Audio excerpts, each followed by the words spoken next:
This is the continuing story of Peyton Place.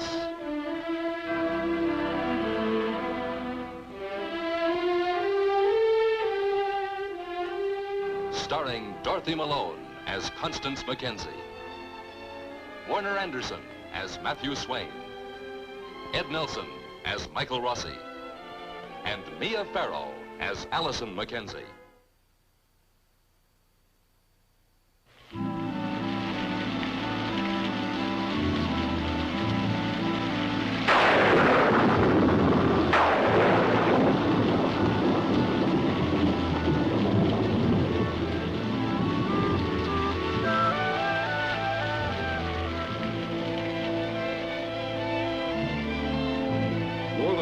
Has passed since Betty Harrington left the hospital after the auto accident with Rod.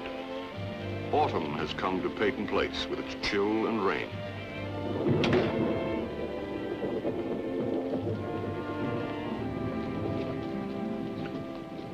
No sign of Betty, George, none at all. I think I can swing it. License, office, advertising. George, it's after 1 o'clock. Aren't you even worried? What can I do? Well, finish your insurance layout. You'll want to show it to her when she comes home. Right. Now, I had a central directory around here somewhere. Did you see it? No, George. I think I was working on it up in Betty's room. When she came home from the hospital, she was helping me. I would have seen it when I cleaned. I need that directory. Borrow one from Les Harrington. No. Well, you need it. I need it, yeah, but I don't need him. George, look. I mean, you know good businessmen do favors for each other all the time. Les is a good businessman. He's had lots of practice. While Frank Barrows and Jed Clark and I were in the South Pacific, he had a lot of time to practice. Clever Leslie Harrington, high school politician. Brawny, bonehead George Anderson, athlete, running nowhere. You were a fine athlete, George. You even had scholarship offers. Sure, I had them. What happened to them? Why couldn't I take any of them? Only you had. Oh, if only I had. If only a million other guys had. Why didn't I, Julie? The war. The war. It ended so many things. Yeah, one of those things was my chance to be someone. Oh, George, you are someone. My husband, Betty's father. Leslie Harrington. He had a separated shoulder. I wonder how he got that. Wheeling and dealing. While I was face down in the mud, he was selling war bonds and marrying the boss's daughter. What are you afraid of, George? Yeah, he sold war bonds. While I killed 15 men.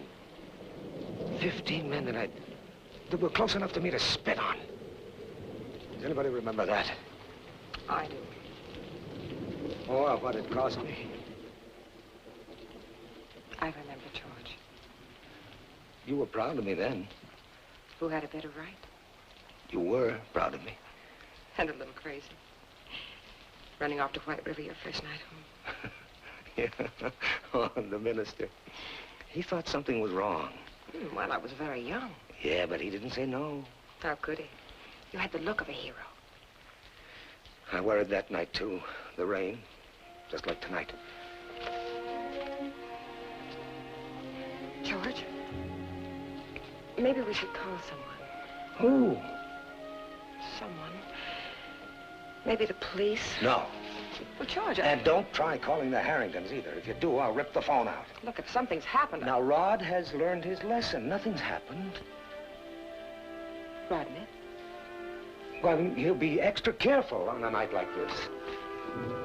A night like this, George? It's raining. A night like this, George?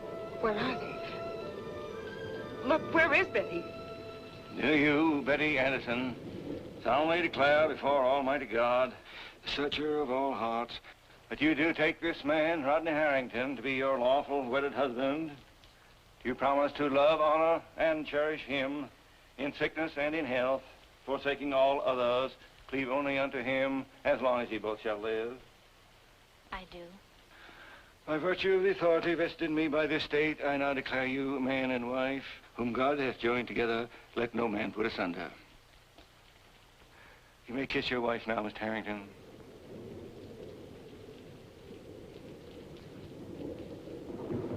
Why shouldn't they? Does he love her? Well, he will. He will! Yes. George, do something. Do something you haven't done in a very long time. Put your arms around me and hold me. Hold me gently. She told him she lost the baby, didn't she? She told him the truth. Tell me that. I have to find that brochure. George, tell me she's not going into that house, not that way. She'll be happy.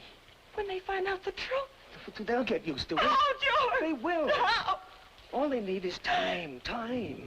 She will make them love her. They won't be able to help themselves. She will make them love her like I do. They will hate her, George. No. Don't you know they'll hate her? No. How could you do it? Oh, George. How could you do it to Betty?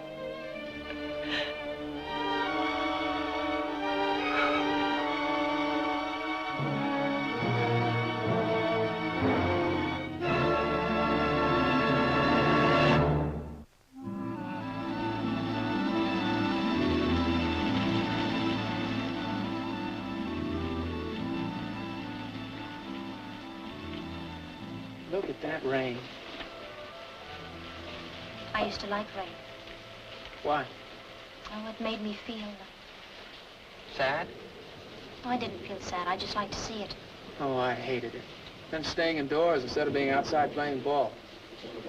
I was very athletic in those days.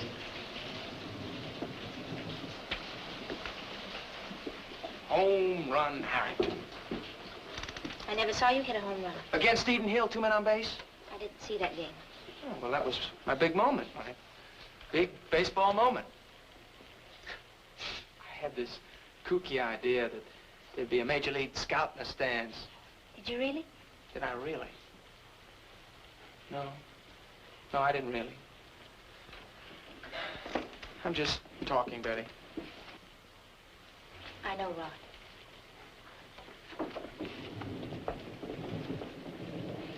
What are you having there? Nothing much.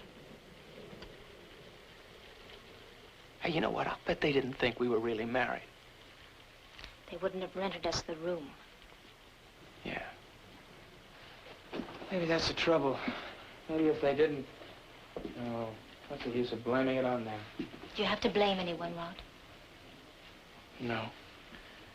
No, I'm sorry. I wasn't taking it personally. Oh, I didn't mean it personally.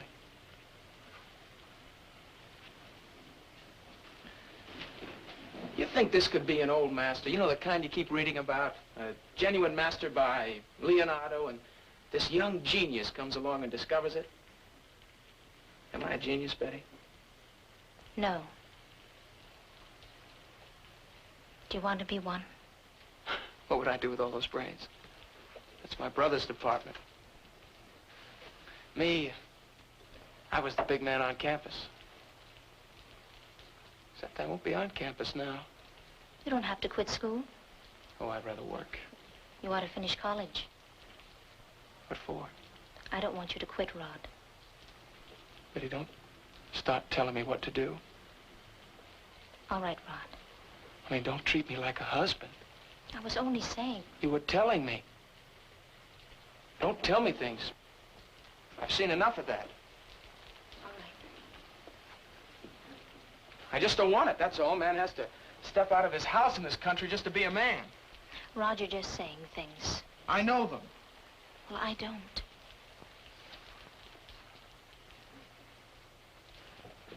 You're going to be different. Yes.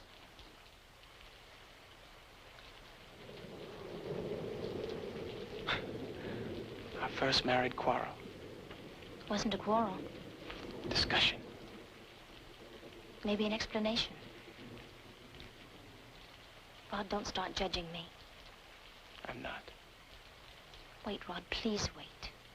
Wait. Please wait. Betty.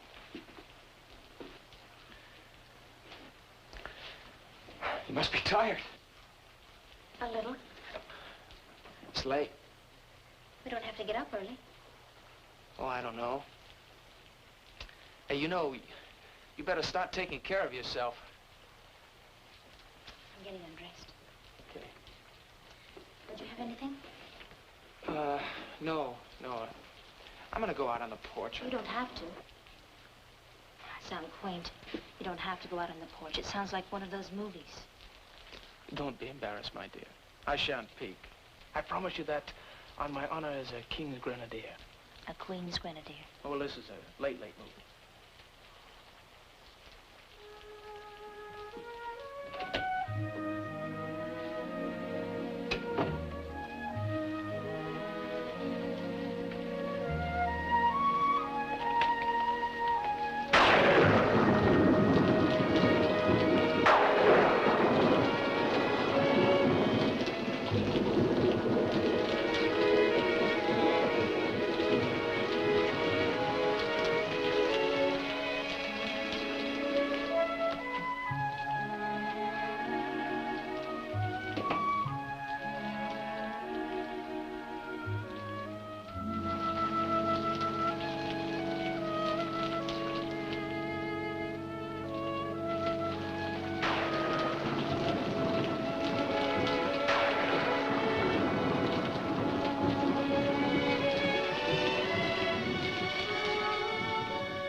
Cold out here.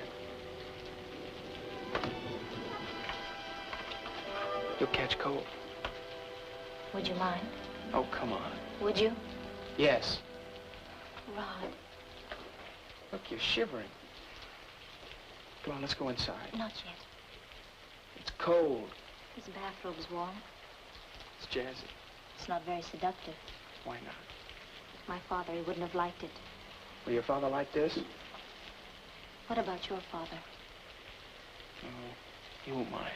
But he... What? Nothing. Come on, let's go inside. Not yet. I like the rain. You said you used to like it. I still do. You know, it wasn't a bad summer. Yeah. If only... What? Oh, I don't know, Betty. There's some things I just don't understand, that's all. You're talking about Allison? I mean everything. I don't want to hurt you again. But I can't make promises. Oh, I have been thinking and thinking about this. Well, I'm going to try. What? Now, I'm being honest. I don't know what I feel. All I know is we're married now. Well, at least we have a reason for it. Oh, I'm not saying this right. Don't say anything, Rod. Don't say anything. Don't. Hey. Don't say anything. No, Betty. Let's drive home, Rod. Where? Home.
Betty, open the door.